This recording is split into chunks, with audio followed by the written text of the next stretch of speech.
Hey everyone, we're going to try and dig into this Baby King. It is a little interesting. Typically there's like screws or something under this. These are actually just adhesive. There's no other areas to open up aside from right here at the screen. So I'm going to take you along for the ride. Full disclosure, it's probably going to be a little messy.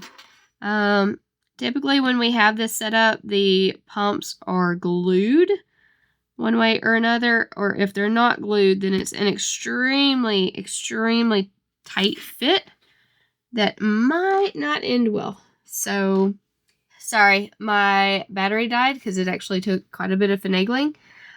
While the seam right here isn't glued, there was also a secondary seam here, and that was a bit tricky because this screen is actually all adhesive, as you can tell. So it took quite a bit of digging this out to get to these screws, which then allowed us to open up the rest of this. All right, so this is the battery. It's a similar battery to what we would see in like Willow 360 or Go. You see those cylinder batteries there. Clean designs in terms of the connections, everything set up. This pops out. It's just clipped in as far as all that's concerned. We have another circuit here for all of the buttons and everything. This is going to be our motor and the valve. And then we can take this apart next. So I do want to just put this out there. It does only have one port, so it's just one motor. It's not two motors or anything like that for double pumping. You just stick in the one port here and pump from there. It's got a little clip for this housing with the motor. The plastic is kind of flimsy while also kind of holding its own, so I'm trying not to break anything. The valve is same as what we typically see with everyone.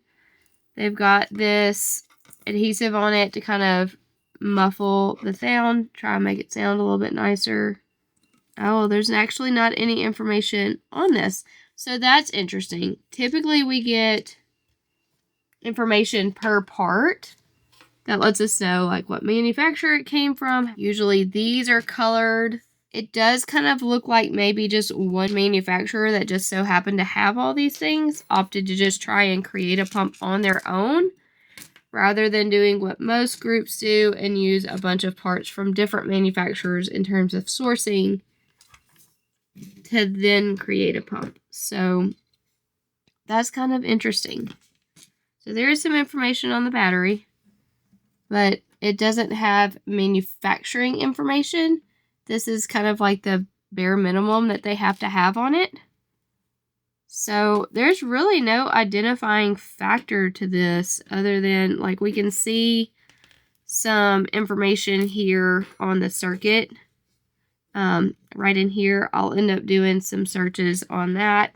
Other than this snow.com, there's really nothing else to identify this pump, which means it's most likely just somebody's kind of like kick it out there, see how it does, and then build more pumps based on this.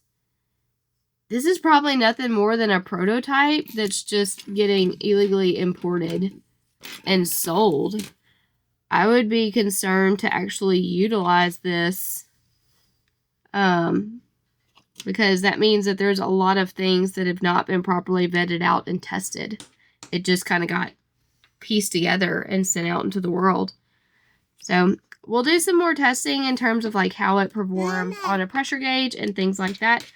But as of right now, I would be concerned if I was purchasing this pump to try and use it. I definitely don't recommend it at this time.